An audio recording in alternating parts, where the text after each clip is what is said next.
I mean, I want you to picture a very specific, quiet moment. You are standing at your front door, right? You've got the leash in your hand. The daily routine. Exactly. The air outside is maybe a little crisp, and your dog pulls toward the sidewalk, eager to get going, just the way they always have. Yeah. And your shoulder absorbs that familiar jerk, the way it always does. But in this specific moment, there is a half-second hesitation.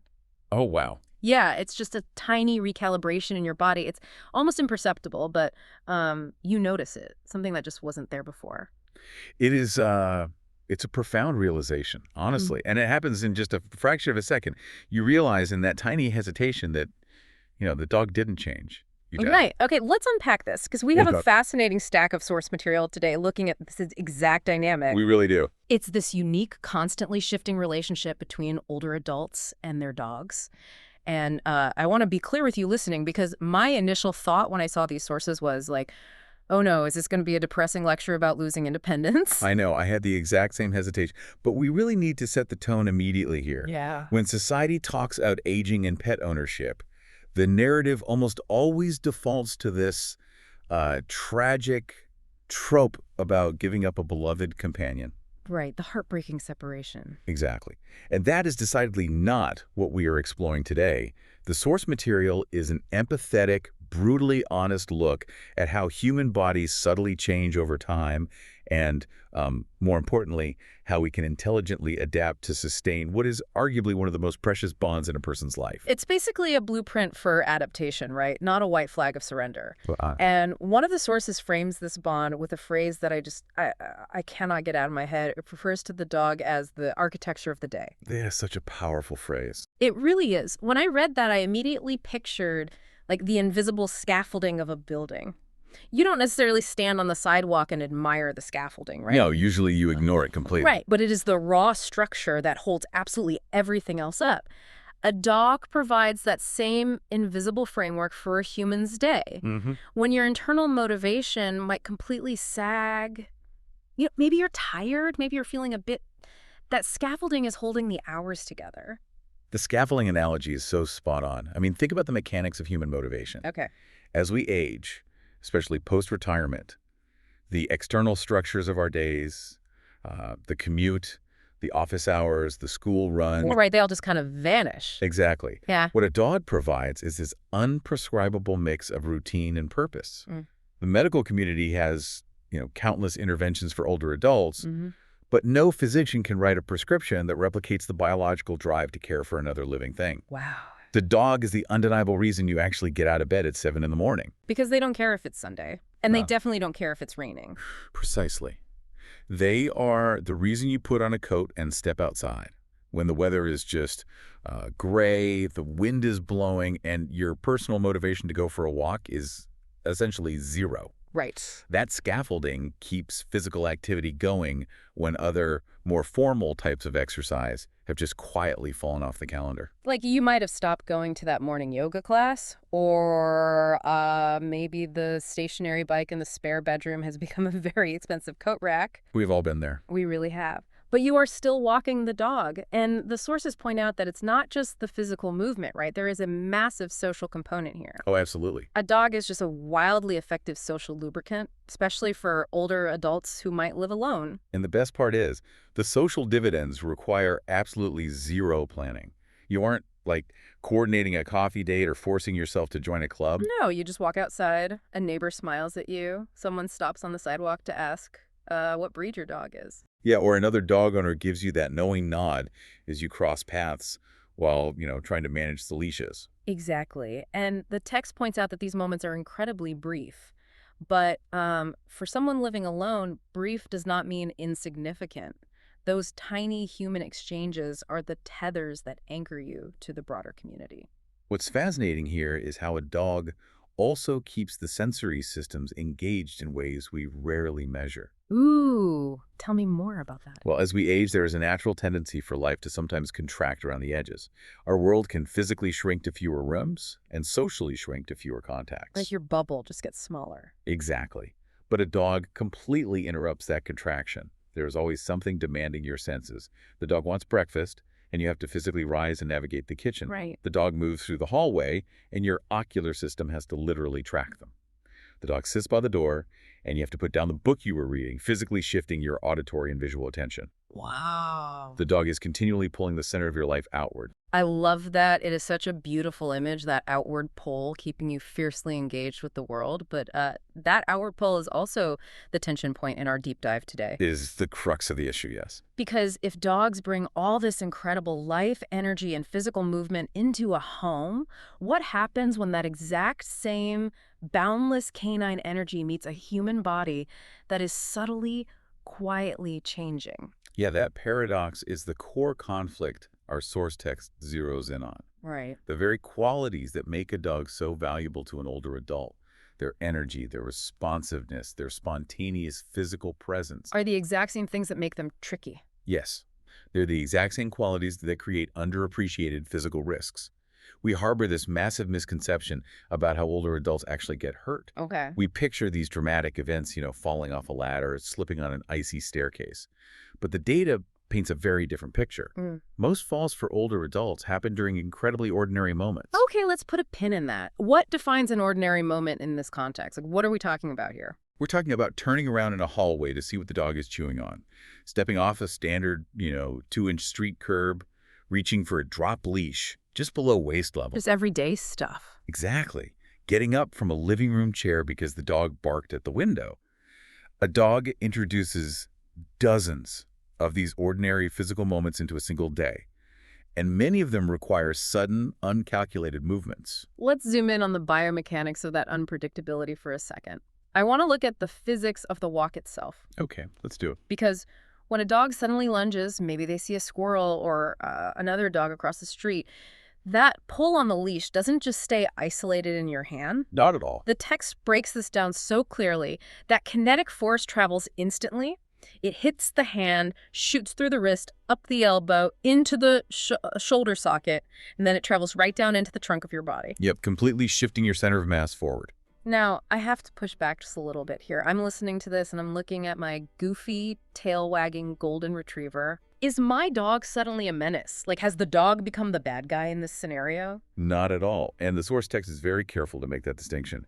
The dog hasn't grown suddenly stronger, and the dog is certainly not maliciously trying to pull you over. Right, they're just being a dog. Exactly. The variable in this physics equation that has changed is the human's reaction time. It is slowed down. Okay. And the really tricky part is that neurological slowing is so incredibly gradual, we're talking milliseconds a year, that most people cannot even identify when it began. It's almost like watching a video online where the audio is just slightly out of sync. You can see the person's mouth moving, but the sound hits your ears a split second later. You know something is off, but it's really hard to articulate. That is a phenomenal way to visualize it. I mean, your visual cortex sees the dog lunge for the squirrel. Yeah. Your brain registers the event and sends the signal down your spinal cord to your legs and core, saying, brace for impact, shift your weight back. But because of the natural aging of our nervous system, that signal takes just a fraction of a second longer to arrive at the muscle. By the time your calves and core actually fire to counter the pull, your center of mass has already been dragged way too far forward. So the muscle isn't necessarily too weak to hold the dog. The memo just got lost in the mail for a millisecond, and by the time it arrives, the physics are already working against you. Exactly the case. And this introduces the concept of the narrowed margin. Narrowed margin, what does that mean? Well, for a younger person, that slight delay doesn't exist. Right. So the sudden pull from the golden retriever registers as just a minor annoyance. Their body automatically compensates, drops its center of gravity, and they barely think about it. Right. For someone with that microscopic delay in reaction time, the exact same pull with the exact same amount of force bypasses their ability to quickly correct. Oh, wow. Yeah, the annoyance becomes a genuine, dangerous balance challenge. The margin of safety between stumbling and falling has simply narrowed. And that narrowed margin isn't just an outdoor problem on an icy sidewalk. The text brings the focus inside the home, where the risks are a lot quieter, but honestly, equally real. We tend to think of our living rooms as perfectly safe, controlled environments, but dogs aren't static furniture. No, they're essentially loving, highly unpredictable space occupiers. I love that phrase. They follow you into the kitchen while you're cooking and stand right behind your heels. They walk across the dimly lit hallway as you're carrying a laundry basket that blocks your view of your feet. Constantly. They lie down right next to the legs of your favorite chair, just blending right into the rug. And the text notes that they aren't trying to trip you, but they move through space in a way you can never fully predict. And managing that unpredictability, like trying to awkwardly step over a tail or stopping short when they cross your path, it demands those incredibly fast physical corrections, which, as we just established with the audio sync analogy, is exactly what becomes less automatic with age. Yeah, and it goes even deeper than just the physical reflexes breaking down or slowing. Managing a dog taxes our brain in ways we rarely acknowledge. And this leads us directly into the hidden cognitive toll of this entire dynamic. Here's where it gets really interesting. The text makes this incredibly eye-opening point. Walking a dog is absolutely not just walking. Not even close.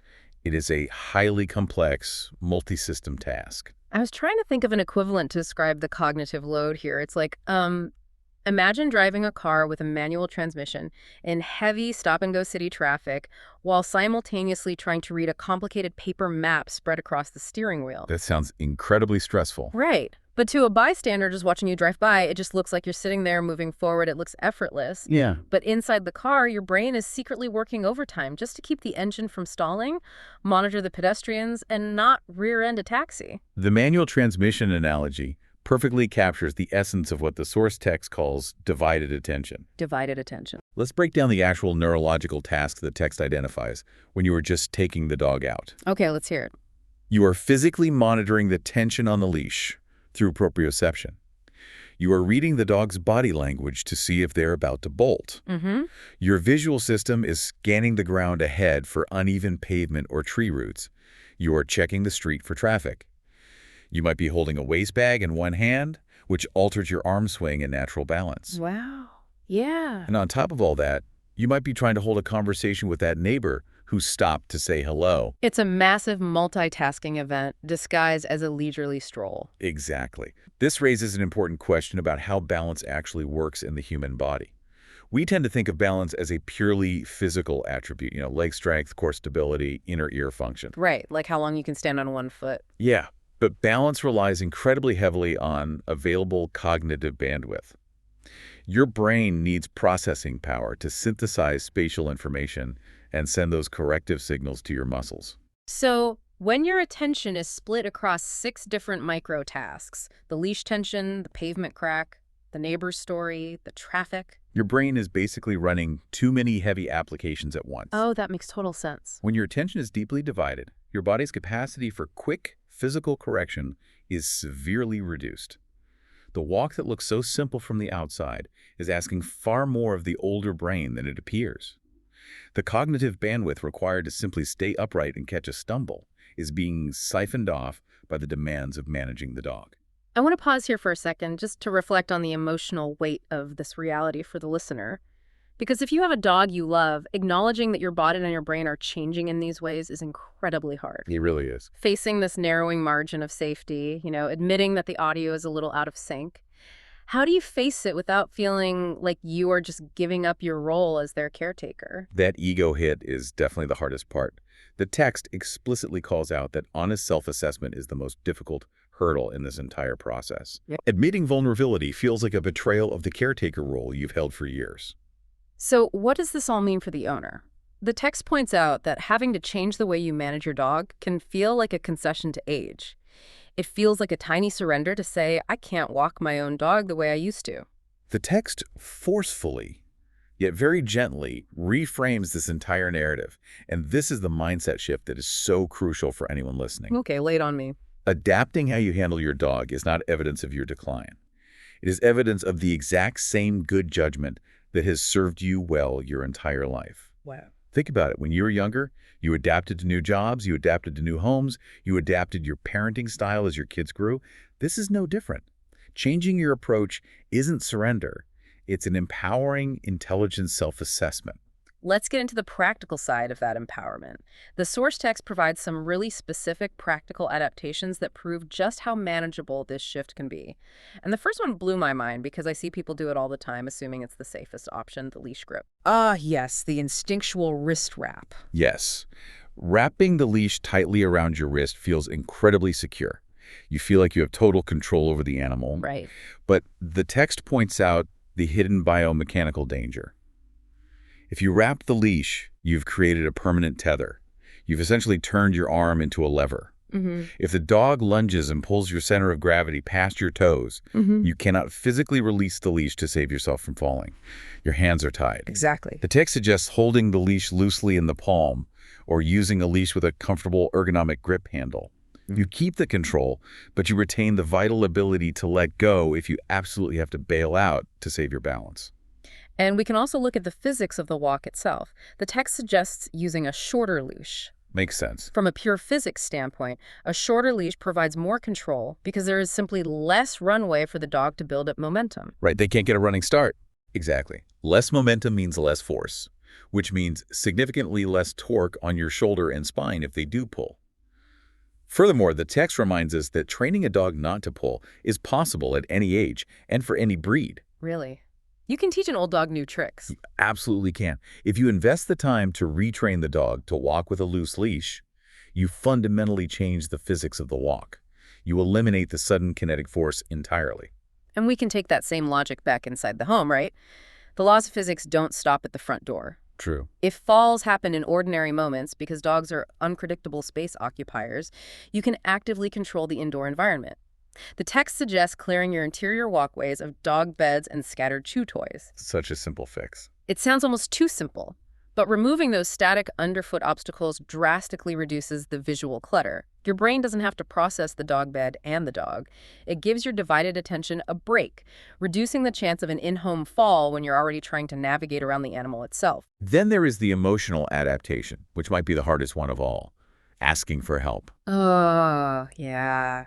That's a tough one. The text addresses the reality of difficult days. Maybe your arthritis is flaring up, or you're just feeling fatigued, and your reaction times are even slower than normal. Asking a neighbor, a family member, or hiring a dog walker to handle the high-energy outings on those specific days is not you failing as an owner. It's strategic delegation. It is protecting your reserves.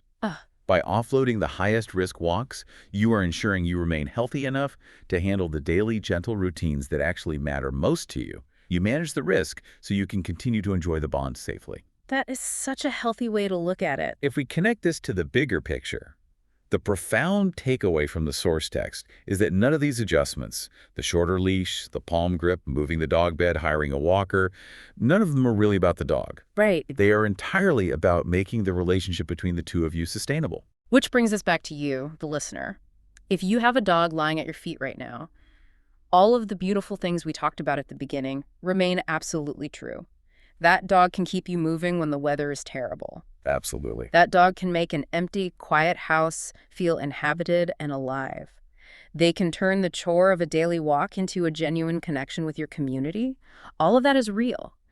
But as our source text makes clear, caring for them safely requires a constantly shifting balance of your physical strength, your reaction time, and your cognitive attention. And those human capacities shift. They do. The dog asks the exact same things of you today that it asked of you 5 years ago. They want the walk, they want the food, they want the play. Right. The central question the text leaves us with is this. Does what the dog asks of you still match what you can comfortably, safely give? That's the million-dollar question. For most people, the answer remains yes for a very long time. But having the courage and the honesty to actually pause and ask yourself that question, to evaluate your own narrowing margins, is what truly matters. It takes immense bravery to look at those narrowing margins. And I want to leave you with one final thought to mull over, something that really struck me as we explored the mechanics of all of this. Great. As our dogs age, we bend over backwards for them. When they lose their mobility, we build wooden ramps so they can still get up on the bed. We put down extra rugs on slippery hardwood floors so their hips don't give out. We soften their food. Exactly. We soften their food. We adapt our entire homes and our routines to care for them as their bodies change because we love them. We do it instinctively, without a second thought. We really do. So why is it so incredibly hard to show ourselves that exact same grace? When our own bodies change, we resist it. We view it as a failure of character, But maybe, just maybe, embracing our own narrowing margins, getting the shorter leash, clearing the hallway, asking a neighbor for help on a tired day is actually the ultimate act of love.